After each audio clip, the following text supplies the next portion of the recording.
Bismillahirrahmanirrahim. Assalamualaikum warahmatullahi wabarakatuh. Innal hamdalillah nahmaduhu wa nasta'inuhu wa nastaghfiruh wa na'udzu billahi min shururi anfusina wa min sayyiati a'malina. May yahdihillahu fala mudilla lahu wa may yudlil fala hadiya lahu. Asyhadu an la ilaha illallah wahdahu la syarika lahu wa asyhadu anna Muhammadan 'abduhu wa rasuluh. Amma ba'd. Ya ayuhan nasu attaqu rabbakum alladhi khalaqakum min nafsin wahidah wa khalaqa minha zawjaha wa batha minhuma rijalan katsiran wa nisaa'a wattaqullaha alladhi tasaaluna bihi wal arham innallaha kana 'alaikum raqiba. Ayuhal muslimin wal muslimah rahimani wa rahimakumullah jami'an. Mari kita bahas pembahasan tentang amalan-amalan sunnah di bulan Ramadan. Sesungguhnya bulan Ramadan adalah merupakan bulan pendidikan yang sangat agung bagi jiwa-jiwa kita. Maka dari itu kaum muslimin, Allah mensyariatkan bulan yang mulia ini karena tujuan yang amat besar, agar manusia mau bertakwa kepada Allah Ta'ala, agar manusia bisa menjadi hamba-hamba Allah Subhanahu wa Ta'ala yang senantiasa mengikuti perintah-perintahnya dan menjauhi larangan-larangannya. Oleh karena itu Allah Ta'ala berfirman, Ya ayyuhalladzina amanu kutiba alaikumusiyam kama kutiba alal ladzina min qablikum la'allakum tattaqun. Wahai orang-orang yang beriman, diwajibkan atas kalian berpuasa sebagaimana diwajibkan atas orang-orang sebelum kalian agar kalian bertakwa. Quran surat Al-Baqarah ayat 2. Quran surat Al-Baqarah 183. Ketahuilah saudaraku, kita sebagai seorang mukmin berusaha untuk menjalankan puasa Ramadan ini dengan sebaik mungkin. Al-Imam Ibnul Qayyim rahimahullah mengatakan, Afdhalus siyam aktsaruhum dzikrullah.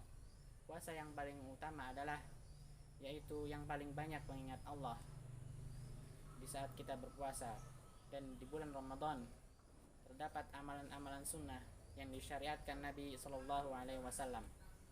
Di antaranya adalah membaca Al-Quran.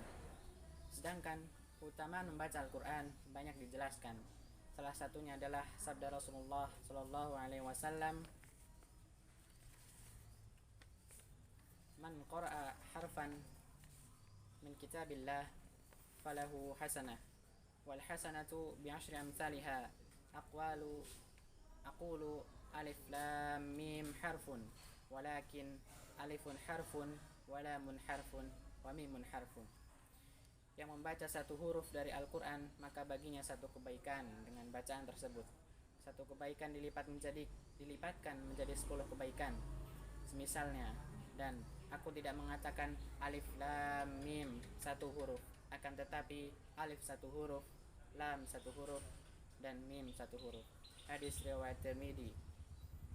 Maka dari itu, wahai saudaraku, kita berusaha semaksimal mungkin untuk menggunakan waktu kita di bulan Ramadan untuk membaca Al-Quran.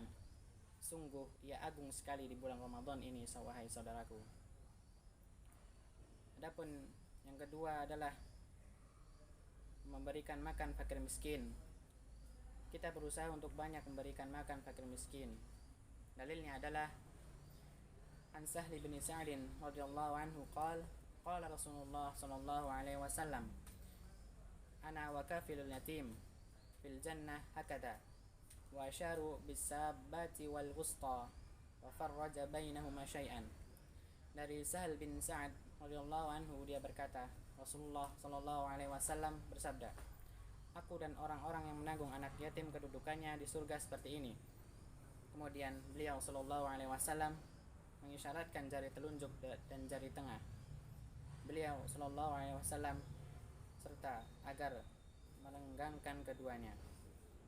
Hadis riwayat Al-Bukhari nomor 4998 dan 5659.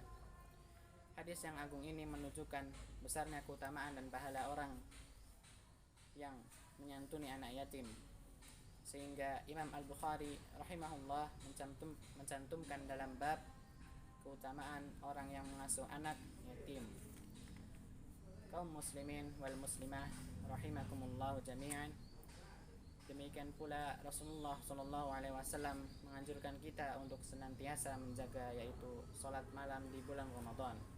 Beliau bersabda, "Man qama Ramadanan imanan wahtisaban, ghufira lahu ma taqaddama min dhanbi." Siapa yang salat malam di bulan Ramadan karena imam dan mengharap pahala, akan diampuni dosa-dosanya yang telah lalu.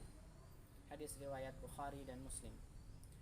Subhanallah, ternyata seorang hamba yang berusaha untuk menjaga qiyam Ramadan atau salat malam di bulan Ramadan akan digugurkan dosanya yang telah lalu. Kemudian pula salat tarawih, dan Rasulullah SAW menganjurkan umatnya untuk salat berjamaah, dan salat malam tersebut disebut dengan salat tarawih.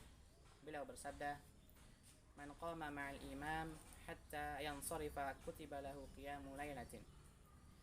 Siapa yang salat malam, salat tarawih di bulan Ramadan bersama imam sampai selesai, maka akan dituliskan untuknya salat semalam suntuk. Kata Rasulullah sallallahu alaihi wasallam. Hadis riwayat At-Tirmidzi. Oleh karena itu, Imam Ahmad bin Hanbal setiap malam bulan Ramadan senantiasa salat berjamaah di masjid sampai imam witir. Demikian setiap malam beliau lakukan, wahai saudaraku. Maka kaum muslimin wal muslimah, 3 amalan ini agung sekali di mata Allah Subhanahu wa ta'ala. Yang pertama adalah puasa, yang kedua bersedekah, dan yang ketiga salat malam dan membaca Al-Quran. Disebutkan dalam hadis bahwa Rasulullah SAW bersabda, "Inna fil jannah ghurafan tura dhuhuruha min butuniha wa butunuha min dhuhuriha." Faqama a'rabiyyun faqala, "Liman hiya ya Rasulullah?" Qala, "Liman ataba al-kalam wa at'ama at-ta'am wa adama as-siyam wa shalla bil-lail wan nasu niyamun." Sesungguhnya di dalam surga ada kamar-kamar yang dilihatkan, yang kelihatan dalamnya dari luar dan luar dari dalam. Lalu seorang berdiri seraya bertanya, "Untuk siapakah kamar-kamar tersebut, wahai Rasulullah?" Beliau sallallahu alaihi wasallam bersabda, "Untuk orang-orang yang berkata baik, yang memberi makan fakir miskin, yang selalu berpuasa dan salat malam tatkala manusia sedang tidur." Hadis riwayat At-Tirmidzi. 3 perkara ini ada di bulan Ramadan, maka mendapatkan kamar-kamar yang istimewa di dalam surga sangat mudah kita dapatkan di bulan Ramadan ini, wahai saudaraku. Mungkin ini saja bahasan yang dapat saya sampaikan. Akhir da'wana alhamdulillah rabbil alamin. Wassalamualaikum warahmatullahi wabarakatuh.